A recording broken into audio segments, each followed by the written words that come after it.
दोस्तों, कहानी की शुरुआत में हम लल्लू लुइस नाम के एक लड़के को देखते हैं जो इस शहर के सबसे अमीर आदमी जॉनी जिनावर का बेटा होता है। आगे लल्लू लुइस अपने दोस्तों के साथ एक 5 स्टार होटल में आता है जो उसके बाप का ही था। तभी होटल के रिसेप्शनिस्ट की ये देखकर फट जाती है कि लल्लू लुइस के दोस्त अपने साथ वहाँ पर एक पैंथर को भी लाए थे। फिर होटल में आते ही वो सभी लोग वहाँ पर बहुत ज्यादा शोर मचाते हैं और पार्टी करने लगते हैं। तभी इनमें से एक चूतिया उस पैंथर को खिलाने के लिए वहाँ पर एक कंगारू ले आता है, लेकिन पैंथर को देखते ही वो कंगारू वहाँ से भाग जाता है और सीधा स्विमिंग पूल में कूद जाता है, जिसके पीछे पीछे वो पैंथर भी पूल में आ जाता है। जिसके बाद वहाँ पर मौत का नंगा नाच शुरू हो जाता है। वहीं ये सब देखकर बाकी के लोग डर जाते हैं और वहाँ पर भगदड़ मच जाती है। अगले दिन एनिमल राइट्स वाले प्रोटेस्ट पर उतर आते हैं और उस होटल के बाहर धरने पर बैठ जाते हैं। इसी दौरान वहाँ उस होटल का मालिक जॉनी जिनावर भी आ जाता है और वो सभी प्रोटेस्टर्स उसकी कार के ऊपर टमाटर मारते हैं और उसे खूब गालियां देते हैं। आगे बोर्ड मेंबर्स की एक मीटिंग बिठाई जाती है जिसमें होटल के इन्वेस्टर्स जॉनी जिनावर को कहते हैं कि तुम्हारे बेटे की वजह से हमें बहुत नुकसान उठाना पड़ रहा है और रातों रात हमारे होटल की रेप्यूटेशन खराब हो गई है, इसलिए तुम्हें अपने बेटे पर एक्शन लेना ही पड़ेगा।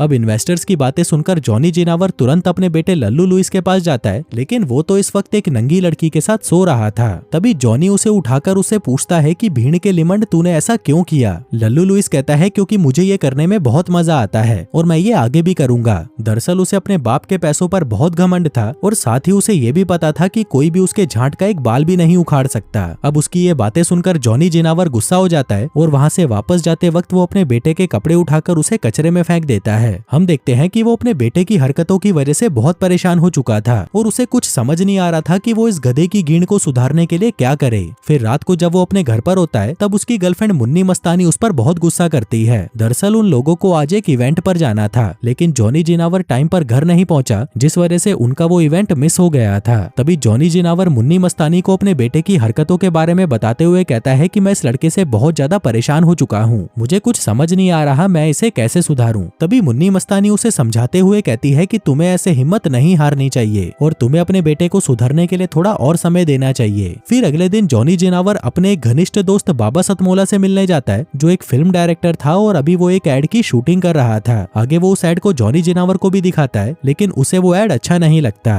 वो सतमोला से कहता है कि तेरी मॉडल की चूचियां इतनी सॉलिड नहीं है जितनी होनी चाहिए। इस पर बाबा सतमोला उसे कहता है कि मैं खुद इस मॉडल से परेशान हूँ, ये साली खुद को एक सुपरस्टार समझती है लेकिन एक्टिंग इसे झांट भर भी नहीं आती। अब बाबा सतमोला का काम देखकर जॉनी जिनावर को एक आइडिया आता है और वह जाने से पहले उसे एक मूवी बनाने का ऑफर देता है। फिर उसी रात हम लल्लू लुइस को देखते हैं जो एक बार में से 2 रशियन लड़कियों को उठाता है। कहता है कि आज तो पूरी रात 2-2 गुलाबियां बजाऊंगा, पर तभी उसकी नजर अपनी कार पर पड़ती है जिसको पुलिस वाले टो करके ले जा रहे थे। लल्लू लुइस उनके पीछे भागता है, लेकिन तभी एक बेहोशी का इंजेक्शन सीधा आकर उसकी गर्दन पर लगता है जिससे वो वहीं पर बेहोश हो जाता है। फिर अगली सुबह जब उसकी आंखें खुलती है तो वह खुद को एक अजीब से कमरे में पाता है। तभी गुल्ली नाम का एक आदमी उसे उठाते हुए कहता है कि जल्दी करो, तुम्हें लेट नहीं होना है। लेकिन लल्लू लुइस को कुछ समझ नहीं आ रहा था कि ये आदमी उसे बोल क्या रहा है। तभी वहाँ पर पप्पू जलजीरा नाम का एक और आदमी आता है और वह लल्लू लुइस पर चिल्लाने लगता है। वो गुल्ली को भी दूसरी तरफ धकेल देता है और उसे पकड़कर कुत्ते की तरह मारता है। इसके बाद वो लल्लू लुइस को अपना नौकर कहकर बुलाता है और उसे तुरंत काम पर जाने को कहता है। वहीं लल्लू लुइस को अभी भी कुछ समझ नहीं आ रहा था, लेकिन फिर भी वो उठकर बाहर चला जाता है। पर तभी अपने आसपास का नजारा देखकर वो समझ जाता है कि वो असल में 18वीं शताब्दी में पहुंच चुका है। लेकिन ऐसा कैसे मुमकिन है? क्या वो सच में टाइम ट्रेवल कर सकता है? जो सभी सवाल उसे बहुत ज्यादा परेशान कर रहे थे, लेकिन उसके पास इनका कोई जवाब नहीं था। तभी पप्पू जलजीरा भी उसके पीछे वहाँ पर आ जाता है और उसे जल्दी से अपने काम पर लगने के लिए कहता है।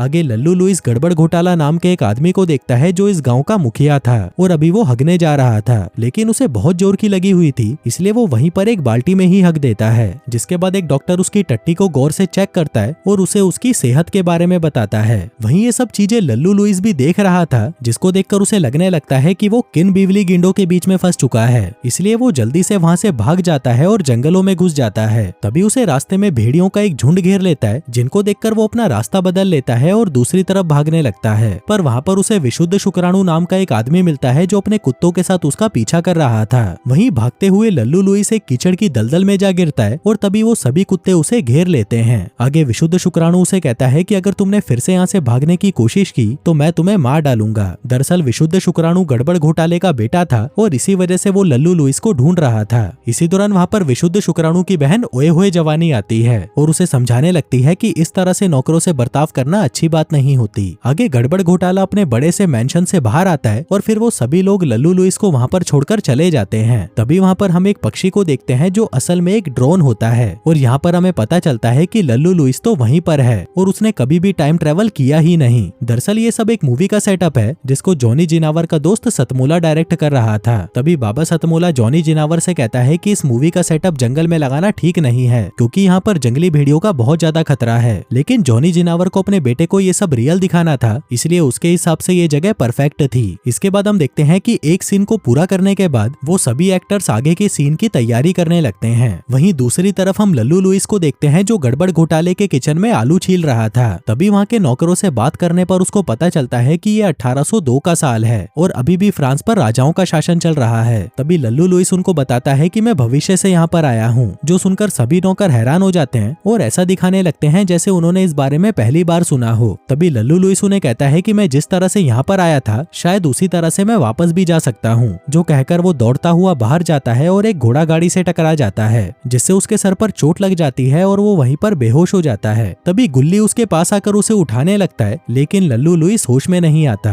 वहीं ये सब देखकर जॉनी जिनावर को लगता है कि उसका बेटा मर चुका है और वो उसकी याद में रोने लगता है। पर तभी लल्लू लुइस को होश आ जाता है, जो देखकर सतमोला इस नाटक को जारी रखने के लिए कहता है। अब ऐसे ही दिन गुजरने लगते हैं और लल्लू लुइस को यहाँ पर रहने की आदत हो जाती है। इसी बीच जॉनी जिनावर मुन्नी मस्तानी को भी अपने बेटे की लाइफ दिखाने के लिए वहाँ पर इनवाइट करता है। फिर एक दिन लल्लू लुइस को ओए होए जवानी दिखाई देती है जो कि रो रही थी। फिर उसके पूछने पर वो उसे बताती है कि उसका बाप उसकी शादी एक अमीर बुड्ढे से करवाना चाहता है, लेकिन वो तो सिर्फ उसी से ही शादी करना चाहती है जो उससे सच्चा प्यार करे। तभी लल्लू लुइस उसे कहता है कि तुम्हें ये शादी कर लेनी चाहिए क्योंकि वो बुढ़ा तो कुछ ही दिनों बाद मर जाएगा और फिर उसकी सारी दौलत तुम्हारी हो जाएगी। जो कहकर वो वहाँ से चला जाता है। वहीं ये सब होता देख मुन्नी मस्तानी जॉनी से कहती है कि तुम जो ये कर रहे हो वो सब गलत है, तुम ऐसे ही अपने बेटे पर एक्सपेरिमेंट्स नहीं कर सकते। लेकिन तभी जॉनी जिनावर उसे समझाते हुए कहता है कि मैं बस ये उसकी भलाई के लिए कर रहा हूँ। फिर एक दिन ओए होए जवानी के साथ झुमरी तलैया नाम की एक लड़की घुड़सवारी कर रही थी और वहीं लल्लू लुइस दूर से उन दोनों को देख रहा था। लेकिन जैसे ही झुमरी तलैया घोड़े से नीचे उतरती है तभी उसकी चमकीली कच्छी को देखकर लल्लू लुइस को उस पर शक होने लगता है।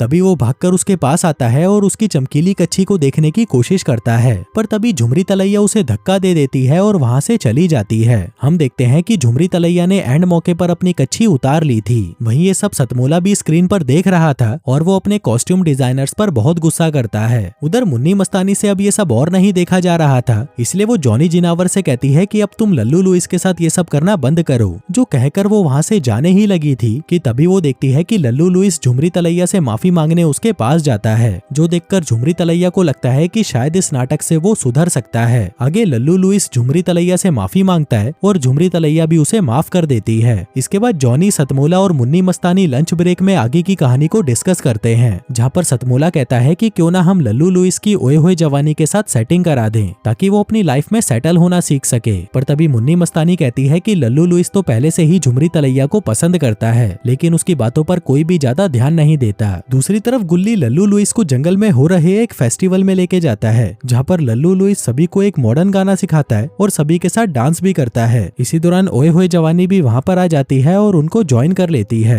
वहीं ये सब देखकर जॉनी जिनावर काफी इमोशनल हो जाता है क्योंकि उसे ये सीन लल्लू लुइस के बचपन की एक पार्टी की याद दिला रहा था जिसमें उन सभी ने काफी एंजॉय किया था। वहीं ओए हुए जवानी के करीब आने पर लल्लू लुइस उसे खुद से दूर कर देता है और झुमरी तलैया को ढूंढने निकल जाता है। पर तभी गुल्ली उसके पास आता है और उसको बताता है कि झुमरी तलैया नदी के पास है। लेकिन जब लल्लू लुइस नदी के पास पहुंचता है तभी उसे वहां पर डूबती हुई ओए हुए जवानी दिखाई देती है, जिसको बचाने के लिए वो तुरंत नदी में कूद जाता है और उसे उठाकर उसके घर तक ले जाता है। तभी रास्ते में ओए हुए जवानी उसके करीब आने की कोशिश करती है, लेकिन लल्लू लुइस उसे खुद से दूर कर देता है, जिसका मतलब था कि मुन्नी मस्तानी की कही बात सही थी और लल्लू लुइस झुमरी तलैया से ही प्यार करता था। जिसके बाद कुछ देर के लिए मुन्नी मस्तानी को डायरेक्टर बना दिया जाता है। फिर उसी रात झुमरी तलैया लल्लू लुइस से मिलती है और उसे कहती है कि मुझे तुम्हारी टाइम ट्रेवल वाली बात पर पूरा यकीन है। जो सुनकर लल्लू लुइस उसे वॉक पर लेके जाता है और उसे प्लेन्स और फोन्स के बारे में बताने लगता है, जिस दौरान वो एक एप्पल को आधा खाकर कहता है कि ये कंपनी आगे जाकर बहुत ही महंगे फोन बनाएगी और दुनिया को खूब लूटेगी। जिसके बाद वो उसके साथ काम कर रहे नौकरों को गालियां देने लगता है। जो सुनकर झुमरी तलैया को गुस्सा आ जाता है और वो उसे कहती है कि तुम ये मत भूलो कि तुम भी एक नौकर हो और अपने मालिक की टट्टी साफ करते हो। फिर अगली सुबह झुमरी तलैया मुन्नी मस्तानी से अपने बर्ताव के लिए माफी मांगती है और उसे बताती है कि ऐसे बिगड़े हुए चूतियों से मैं रोज ही डील करती हूँ, इसलिए मेरे लिए ये सब बहुत ही नॉर्मल बात है। तभी मुन्नी मस्तानी उसे कहती है कि तुम्हें लल्लू लुइस को सुधारने में मेरी मदद करनी होगी, लेकिन एक बात का ध्यान रखना, तुम्हें लल्लू लुइस के साथ किसी भी तरह के रोमांटिक रिलेशनशिप में इन्वॉल्व नहीं होना है। वहीं बाबा सतमोला ये सब देखकर बहुत गुस्सा होता है, पर तभी जॉनी जिनावर उसे समझाता है कि सब कुछ अभी भी कंट्रोल में है और मुन्नी मस्तानी सिर्फ हम लोगों की मदद कर रही है। उधर दूसरी तरफ जब झुमरी तलैया अपने बॉयफ्रेंड विशुद्ध शुक्राणु को उसके रोल के बारे में बताती है तो उसे ये सुनकर अच्छा नहीं लगता, क्योंकि उसे आगे जाकर लल्लू लुइस को किस भी करना पड़ सकता है।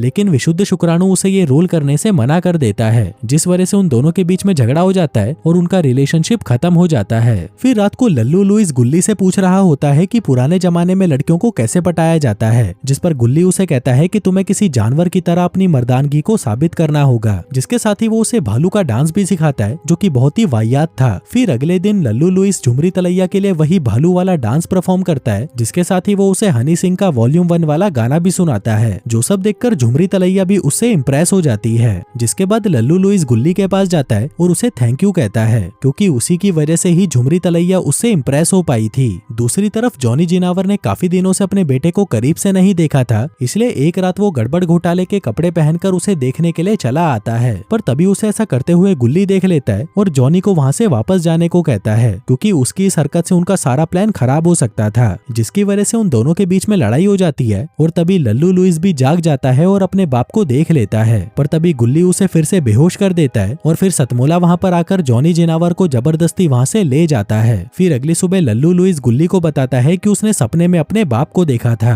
तभी पप्पू जलजीरा उनके पास आता है और उन्हें बताने लगता है कि विशुद्ध शुक्राणु को गिरफ्तार कर लिया गया है, इसलिए अभी के अभी लल्लू लुइस को गड़बड़ घोटाले ने बुलाया है। आगे जब लल्लू लुइस गड़बड़ घोटाले के पास जाता है तो वो उससे कहता है कि विशुद्ध शुक्राणु मुसीबत में है और उसे सजा मिलने वाली है, लेकिन अगर तुम उसकी जगह वो सजा खुद भुगत लो तो मैं तुमको एक बड़ा सा जमीन का टुकड़ा दे दूंगा, साथ ही तुम्हारी शादी तुम्हारी पसंद की किसी भी औरत से करा दी जाएगी। अब पहले तो लल्लू लुइस मना कर देता है, पर फिर वो सोचता है कि शायद उसके ऐसा करने से वो झुमरी तलैया से शादी कर सकता है, इसलिए वो इस डील के लिए मान जाता है। जिसके अगले सीन में हम लल्लू लुइस को देखते हैं, जिसको एक पिंजरे में बंद कर दिया जाता है, जिस पर वहाँ के लोकल लोग बहुत ज्यादा गुस्सा थे। इसके बाद उसके पिछवाड़े पर सभी के सामने कोड़े मारे जाते हैं, जो सब देखकर मुन्नी मस्तानी को बहुत बुरा लगता है, लेकिन बाबा सतमोला ये देखकर बहुत खुश था। आगे मार खाने के बाद जब लल्लू लुइस गड़बड़ घोटाले से मिलने आता है तो गड़बड़ घोटाला वहाँ पर नहीं होता, बल्कि वहाँ पर विशुद्ध शुक्राणु होता है, जो लल्लू लुइस की बहुत बेइज्जती करता है और यहाँ तक कि वो उसके ऊपर वाइन भी गिरा देता है, जिसके साथ ही वो गड़बड़ घोटाले के साथ की हुई उसकी डील को भी तोड़ देता है। वहीं इस सबसे लल्लू लुइस को बहुत ज्यादा गुस्सा आ जाता है और अब सभी को लगता है कि शायद ये विशुद्ध शुक्राणु की गींड तोड़ देगा, लेकिन लल्लू लुइस उसे कुछ नहीं कहता और चुपचाप वहाँ से चला जाता है, जो देखकर मुन्नी मस्तानी को बहुत अच्छा लगता है और वह कहती है कि अब लल्लू लुइस सुधरता जा रहा है। फिर उसी रात लल्लू लुइस झुमरी तलैया से पूछता है कि क्या तुम मेरे लिए घोड़ी बनना चाहोगी, जिस पर झुमरी तलैया भी उसे हाँ में जवाब देती है।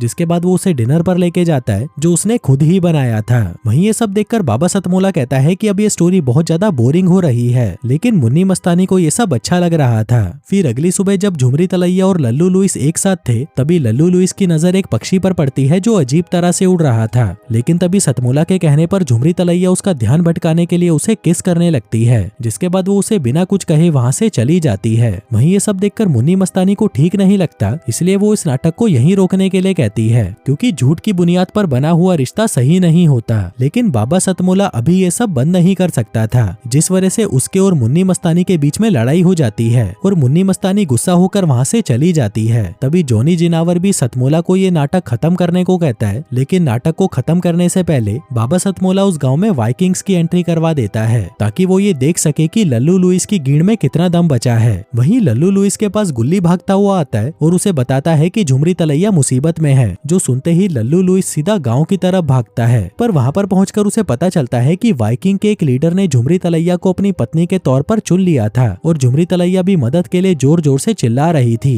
वहीं ये सब देखकर लल्लू लुइस की फट जाती है और वो वहाँ से जाने लगता है, पर तभी उसे वहाँ पर एक पक्षी दिखाई देता है, जिसको वो एक सिग्नल समझता है और एक मोटी सी लकड़ी उठाकर भागते हुए सीधा झुमरी तलैया के पास आ जाता है। जिसके बाद वो सभी को मारकर घायल कर देता है और झुमरी तलैया को लेकर दूर चला जाता है। लेकिन कुछ ही दूर जाने पर उसे वहाँ पर मुन्नी मस्तानी, जॉनी और बहुत सारे गार्ड्स दिखाई देते हैं। अब इससे पहले कि वो कुछ समझ पाता, तभी उसे एक इंजेक्शन देकर बेहोश कर दिया जाता है। फिर कुछ देर बाद जब उसकी आंख खुलती है तो वह अपने घर पर होता है, जहाँ उसे बताया जाता है कि उसका एक्सीडेंट हो गया था और वह पिछले 3 महीनों से कोमा में था। वहीं जब लुइस को पता चलता है कि वो सब बस एक सपना था तो वह डिप्रेशन में चला जाता है। फिर एक दिन लल्लू लुइस को रास्ते में गुल्ली दिखाई देता है, लेकिन कॉन्ट्रैक्ट की वजह से गुल्ली उससे कोई भी बात नहीं कर पाता। फिर कुछ समय बाद जब लल्लू लुइस और जॉनी जिनावर एक साथ ड्रिंक कर रहे थे, तब लल्लू लुइस अपने बाप को अपने सपने के बारे में बताता है। कहता है कि मुझे जिंदगी में पहली बार प्यार हुआ था, पर साला वो भी बस एक सपना ही निकला। अब जॉनी जिनावर से अपने बेटे की ऐसी हालत देखी नहीं जा रही थी, इसलिए वो उसको सब कुछ सच बता देता है और उसे वहाँ से एक फार्म हाउस में ले आता है जहाँ पर झुमरी तलैया हॉर्स राइडिंग कर रही थी।